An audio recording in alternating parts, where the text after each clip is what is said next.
চাউমিনটা দেখে কিরকম লাগছে? হেবি সুন্দর খেতে হয়েছে। এবার কোনটা সুন্দর সবাই জানবে, শীতের মৌসুমের কোনটা ভালো। এই দেখো এটা হচ্ছে পিঠে, এরকম এরকম করে না ওই পিঠে ফল কাটা। এই যে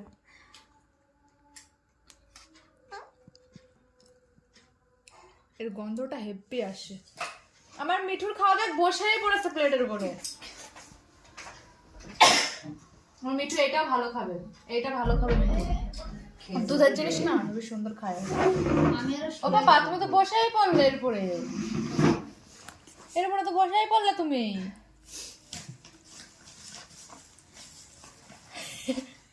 আমাদের খাওয়ার কোনো চান্স নেই। খাও তুমি, খাও খাও ওই চাউমিন খাও না, খাও খাও। ইয়ে